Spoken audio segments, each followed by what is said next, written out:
Hello friends, চলে আসলাম আজকে রাতের ডিনার নিয়ে। আজকে রাতের ডিনারে কিন্তু এই যে ট্যাংরা মাছ, এই সাইজের ট্যাংরা মাছ।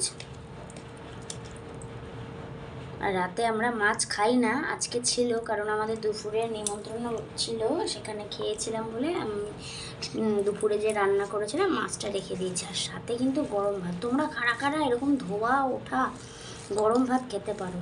আমি তো গরমই খেয়ে নিই। দেখো দারুণ করেছি। পেঁয়াজ ভেজে আদা রসুন পেঁয়াজ বাটা দিয়ে, গরম মশলা ধনে পাতা দিয়ে করেছি। আর আমি একদম বললাম না, ভাত নামাই আর খাই। মারাত্মক গরম। দেখো মাছের ডিম।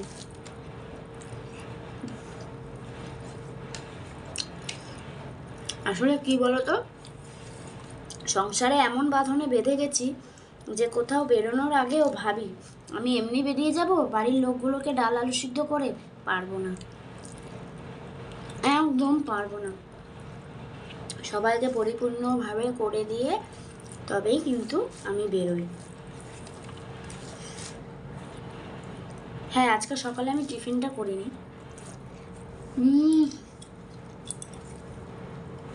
আমার গরম ভাত দিলে আমি শুধুও খেয়ে নেব, আমি গরম খেতে এত ভালোবাসি। এ দেখো ডিম, ধনে পাতা দিয়েছি ওপরে, নামানোর আগে গরম মশলা দিয়েছি। আমিই বলে দিয়েছি আজকে ট্যাংরা মাছই আনবে, আর এক চান্সে পেয়েও গেছে, নিয়েও এসেছে। তোমরা জানিও কারা কারা ট্যাংরা মাছ খেতে ভালোবাসো, কি করে করো। আমি কালো জিরা ফোড়ন দিই, শুকনো লঙ্কা ফোড়ন দিই।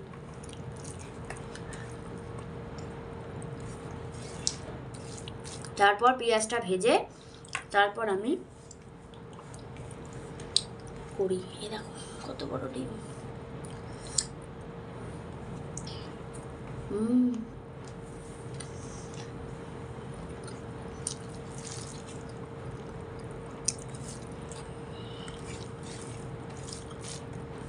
আমার রান্নার স্বাদটা না একদম পাই টু পাই ডিটো, পুরো আমার মায়ের মতন।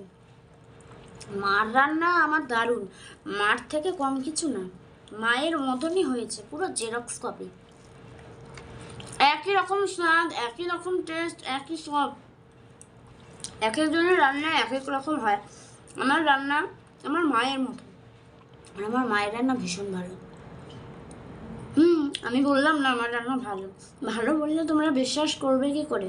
তোমরা আসো একদিন আমার বাড়িতে, খাওয়া দাওয়া করো, আমার হাতে রান্নাটা খাও, তবেই কিন্তু তোমরা বুঝতে পারবে আমার রান্নাটা কীরকম। তো যাই হোক, একটু বেশি বলে ফেললাম।